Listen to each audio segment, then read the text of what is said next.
I mean, I'd have been gone. I'd have been out to the Arabian desert. I'd been off to India. I'd get somewhere out of the control of these people. I wouldn't, unless I had to, go through this. If I had to, okay. But if I could find some other way, I certainly would have done it. Because this situation is hopeless. But also great nobility comes out of it, as you can see. But you have to understand, what date is this supposed to be, around 175? This is going to go on from 175 to 70 AD. That's 250 years, and on again to 136 in the Bar Kokhba War. So actually, it's 300 years of struggle, older than the United States. You don't know what that means. You don't know what these people went through. Nobody can understand. I try to teach these courses, try to make people take it seriously, what was going on in this period, what we were dealing with, what they were doing, where these concepts came from. You say, oh, Eisenman, you're too worked up. Yeah, I'm very inspired by these books. But by picking out the passages that people always ignore. Anyway, she says, I don't know how you appeared in my womb. I didn't endow you with life and breath. I didn't shape you, line 22, 23, of every part. The creator of the world, ordaining the process of man's birth and presiding over the origin of all things, who in his mercy must surely give you back both breath and life, seeing that you now despise your own existence for the sake of his laws. And then what? Paul comes along and says, oh, I have some visions, and you're supposed to accept these? Come on, never happened in Palestine. Yeah, overseas. Happened pretty efficiently, but not in Palestine. So therefore, people who object to the Jews attacking Paul, they have no choice. You can't object to their attacking him in the temple, or the Jews that in Acts who take an oath, a Nazarite oath, not to eat or drink until they had killed Paul. I know that the book of Acts makes those Jews look like they're horrible people. No, they're not horrible people in this context. They're only horrible in the context of others who are looking in on this from outside. They have no choice. So again, I'm not for or against killing anyone. I'm just trying to understand this situation. 300 years, 250 or 300 of this struggle. Look at the rest of her speech. Line 27. My son, have pity on me. I carried you 9 months in my womb, suckled you 3 years, fed you, reared you to the... I don't know how many of you really read these passages, which is why I picked them out for you. Waste your time. To the age you are now, I implore you, my child, observe heaven and earth, consider all that is in them. This is in the Catholic Bible, by the way, not in the Jewish Bible. And acknowledge that God made them out of what did not exist. You people in philosophy, do you know what that theory is called in philosophy? Creatio ex nihilo. Creatio out of nothing. It's a famous philosophical theory. They knew it in the 2nd century BC. They were already talking in those terms. We think of it as something late Middle Ages, or what the rationalists were talking about, the different theories of this.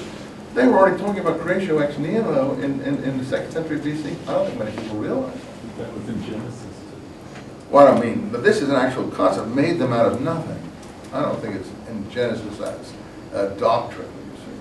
That's the picture, literally.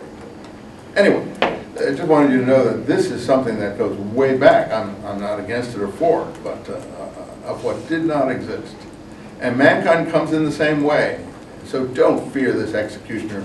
Prove yourself worthy of your brothers. Make death welcome, so on the day of mercy I may receive you back in your mother's company. That's another important idea.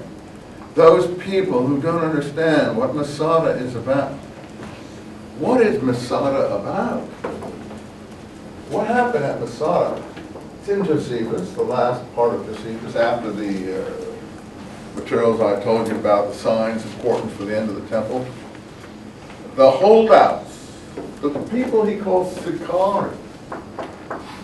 We'll talk about those as we go on in this class. They didn't call themselves Sicarii.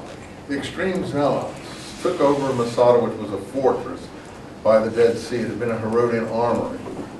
And they held out there thinking the Romans wouldn't come after them. And the Romans came after them, besieged the place for 3 years, used prisoners to build a ramp, and they finally got the ramp ready to take the walls down with catapults.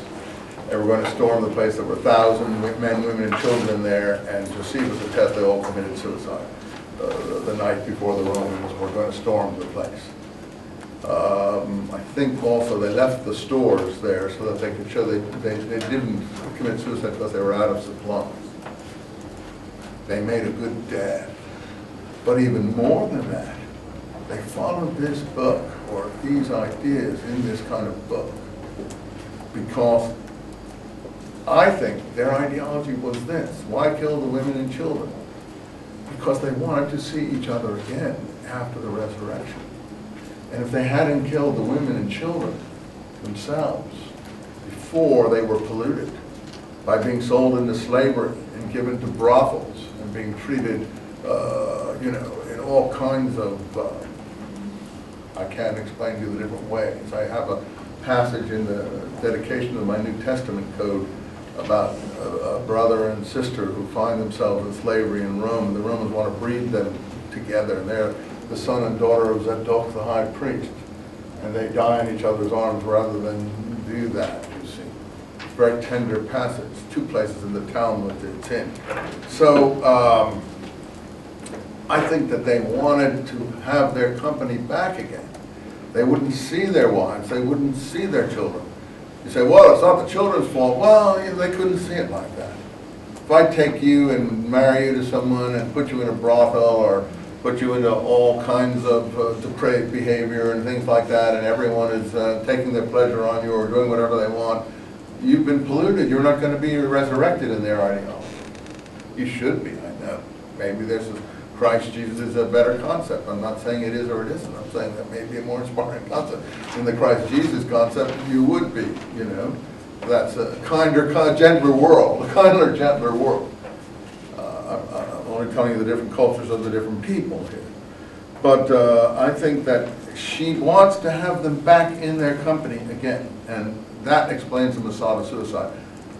In addition, in the archaeological excavation done on Masada, they found the bones passage from Ezekiel buried under the floor of the synagogue there. Now we have archaeologists in Israel, and they're full of very deep insights. But the doyen of Israeli archaeologists was a general in the Israeli army, the son of one of the scholars that first saw the Dead Sea Scrolls. His name was Yigal Yadin. He's written a lot of books on, he excavated Masada. He's a decent person, but he has no comment to make about finding the bones passage from Ezekiel underneath the synagogue floor. What?